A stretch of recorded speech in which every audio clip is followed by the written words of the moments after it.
Even though I had achieved many of the goals that I had set for myself, I still wasn't satisfied. I kept feeling like there was more for me. My mom got an upsetting diagnosis. She was diagnosed with stage 4 breast cancer, and my world once again turned upside down. Fast forward to 2023.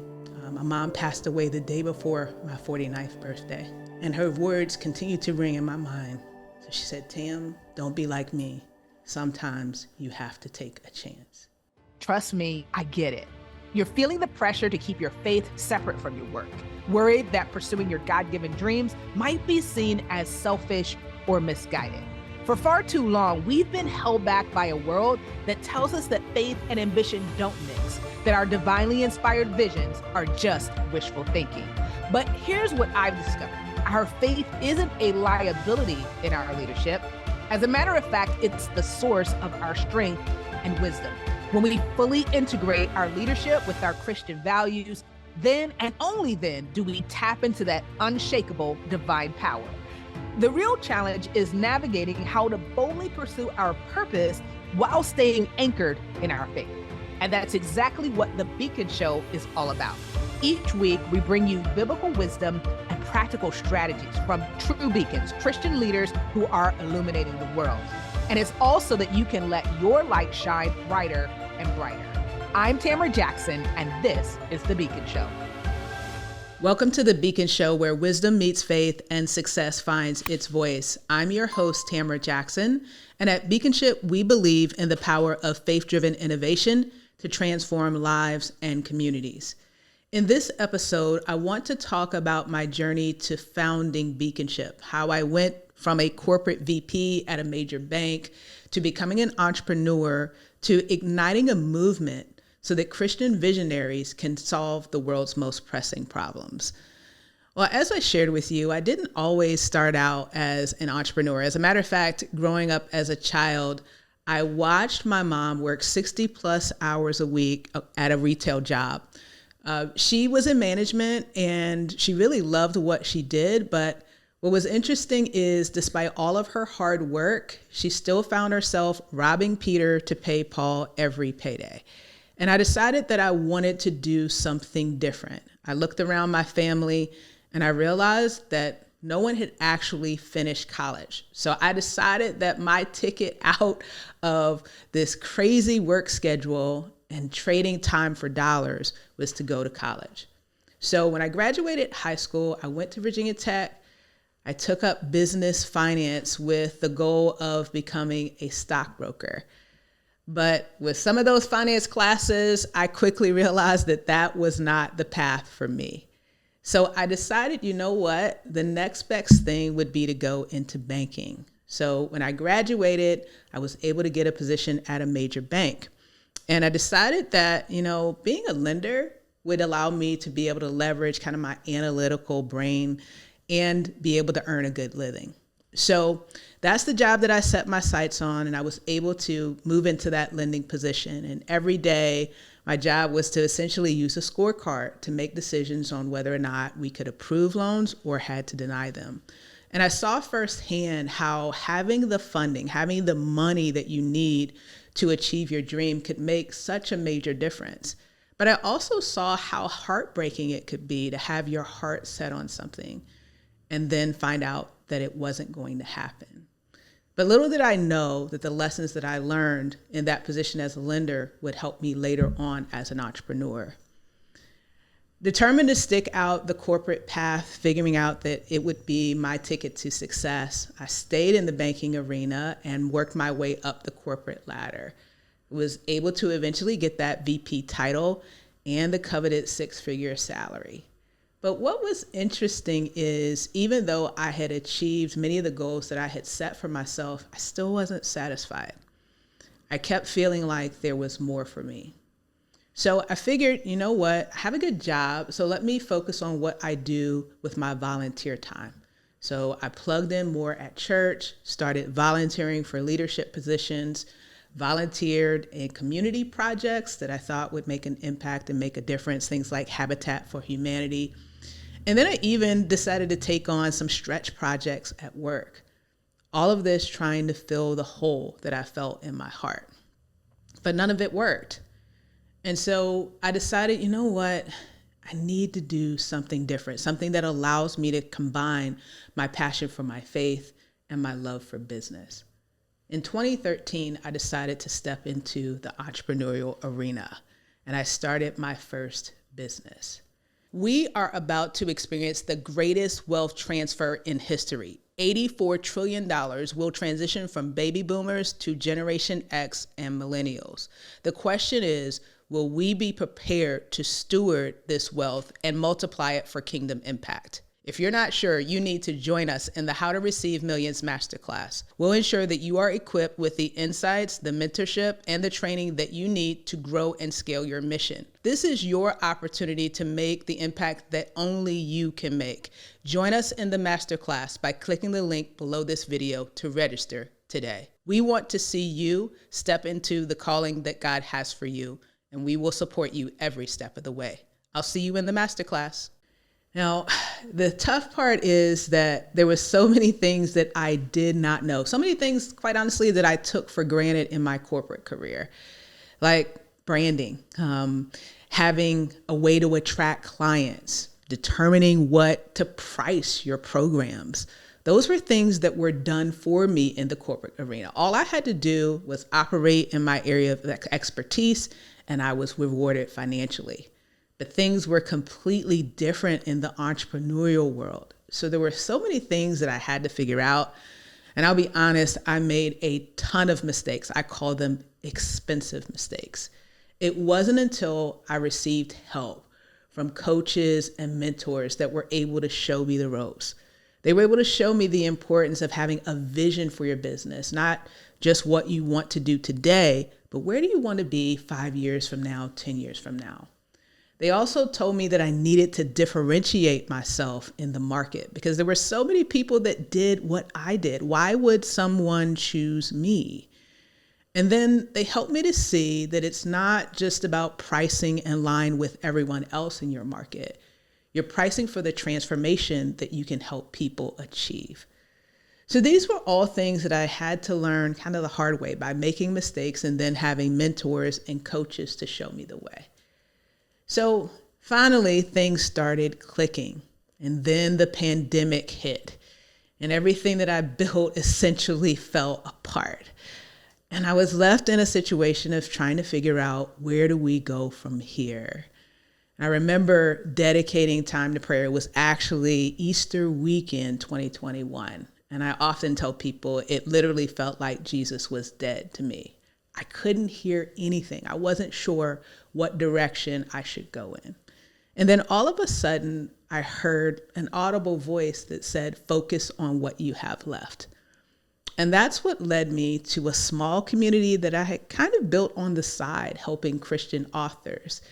And we plugged into that community, and over time it grew from 150 people to 500 people to 1,000 people. And now today it's a community of 2,800 people. And if you had asked me, I would have thought that I would continue to lead the Christian Authors Network for the rest of my entrepreneurial journey. And I do still lead that community today. But then in 2022, May of 2022, my mom got an upsetting diagnosis. She was diagnosed with stage 4 breast cancer, and my world once again turned upside down.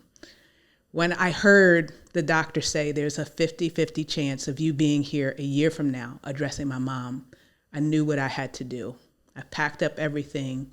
I left Charlotte, North Carolina, and I went back to my hometown of Richmond, Virginia. And I decided that I was going to do everything I could to make my mom's last year meaningful. That meant taking her to her appointments, cooking, cleaning, making sure that she could still work because that was something that was important to her. Now, as an only child, I had never been responsible for anyone else in my life. So yeah, it was a challenge and it was a huge sacrifice, but if I had to do it over again, I would, because I was honored to be able to be there for my mom as she had been there for me. The best thing about that last year with my mom is the conversations we had. We had talked every Sunday religiously. We spent time at holidays. Either she would come to Charlotte or I would come to Virginia. And we took a vacation once every year. We went to some amazing places like San Juan, Puerto Rico, and Aruba. We had a great relationship, but we never got to spend as much time as we did in that last year. So I remember asking my mom about her hopes and her dreams and things that she wished she had done differently. Now, little did she know, I had my iPhone with me many times, and I was recording some of those conversations because I knew that the time would come when I wouldn't be able to hear her voice again. So she told me about some of the things that she wished she had done. When she was in college, she was a big advocate for social justice. She had a fighter spirit, but she decided, you know what, I should take maybe a more disciplined, more common route. And then when she became pregnant with me and she had to drop out of school, she took the first job that she could get to earn a living. And she never really got out of that retail environment. So she wished, you know what, if I had to do it over again, maybe I would have gone back to college sooner. Now, she did eventually go back to college at age 40. She got her bachelor's degree, and then shortly thereafter, she got her master's degree. But just like my mom, if you've ever met Deborah Jackson, she always turns everything back on you. So she said, Tam, so what do you wish you had done differently? What about your hopes and your dreams? And it was a tough question because I'd never really allowed myself to dream on that scale. I felt like I needed to do what I needed to do. So to have this opportunity to imagine literally starting all over again and doing something different was empowering and a little bit scary. So I shared with my mom something that I had told no one, that my biggest, best dream life would be to be a shark on Shark Tank. I wanted to be my own version of Damon John and Mark Cuban, right? But I wanted to do it with a different spirit. I wanted to be able to use that type of opportunity to provide, strategic advice and the funding to Christian businesses and nonprofits that needed that to grow and scale their mission so that they can make a difference in the world. But even as I'm sharing this with my mom, the whole time I'm thinking, what's the point? This isn't going to happen. I don't have the money to be able to do that. And little did I know that even though my mom had spent all those years robbing Peter to pay Paul, when she got back into school, when she went back to college and started making some different decisions career-wise, all the while she was saving and she was investing and she had built this nest egg. Now, I never knew any of this, and I had never had one conversation with my mom about receiving an inheritance. And it turns out that because of what my mom saw in that last year, she decided that she wanted to make me the beneficiary of that inheritance. I hope you've enjoyed this episode of The Beacon Show. There are others like you that need encouragement in their journey as they are pursuing what God has called them to. And one step that you can take to help ensure that they receive the support they need is to rate and review. It only takes a few seconds and it can make an eternal difference. You know how important it is to have someone in your corner that believes in you and wants to see you succeed. So take a moment to rate and review today. One of the questions that she asked me during that conversation is, Tam, what would it take for you to go for it, for you to pursue your dream? And the crazy thing is, I didn't have an answer for her because I had never allowed myself to dream at that scale. And she just kept asking, what would it take? What would you need to be able to go for it and really make your dream happen? And because I didn't have a number to give her, I just say, you know what, Mom, I think I need a guarantee. I need a guarantee that it would work out because it sounds like a huge risk. I've never done anything like that before. And then she said words that I'll probably never forget. She said, Tam, sometimes you have to take a chance. And she told me the story about how she wished she had taken chances. Remember that story I told you about her having a passion for social justice and making a difference? Well, she had had an opportunity. I saw a picture of her literally standing beside President Bill Clinton at the time. But she decided, you know what? I need to do what I have to do. I can't afford to explore this opportunity. I need to stay focused. I have a good career and I want to focus on that. So she said, Tam, don't be like me. Sometimes you have to take a chance. Fast forward to 2023. My mom passed away the day before my 49th birthday. And her words continue to ring in my mind. Sorry, my mom is a very important person to me. And even now, it's been over a year and it's still hard for me to get through that moment. But as I was saying, her words continue to ring in my mind. Sometimes you have to take a chance. Still, I'm a little hard-headed, so I went back to what I knew. I went back to my work at the Christian Authors Network, and we introduced some new programs, and I was excited about what the future would hold. But still, those words continue to ring in my mind. Sometimes you have to take a chance. Now, one of my best friends and I often joke about how Mom kind of haunts us and still, even in her passing, encourages us to pursue her dreams. And finally, I gave in to all of those nudges, to all those gentle reminders that sometimes you have to take a chance. And that's when I made the decision to found Beaconship and to fulfill that call that I had felt, to be a part of something meaningful, to combine my passion for faith and business and use that to be able to make a difference, to see nonprofits and ministries and social enterprises be able to get the support that they need to truly scale their mission and make an impact. So at Beaconship, we have three main objectives. First, we want to help solve one of the problems that I had. How do you stand out in a crowded market when there's so many people that say that they want to tackle clean water initiatives or help people get out of poverty? How do you make yourself stand out? Well, I refer to that as identifying your unique spiritual calling. What is something that you are called to do that no one else is? We need to figure out what that is and help you to articulate it in such a way that it inspires clients, donors, and investors to be a part of your mission.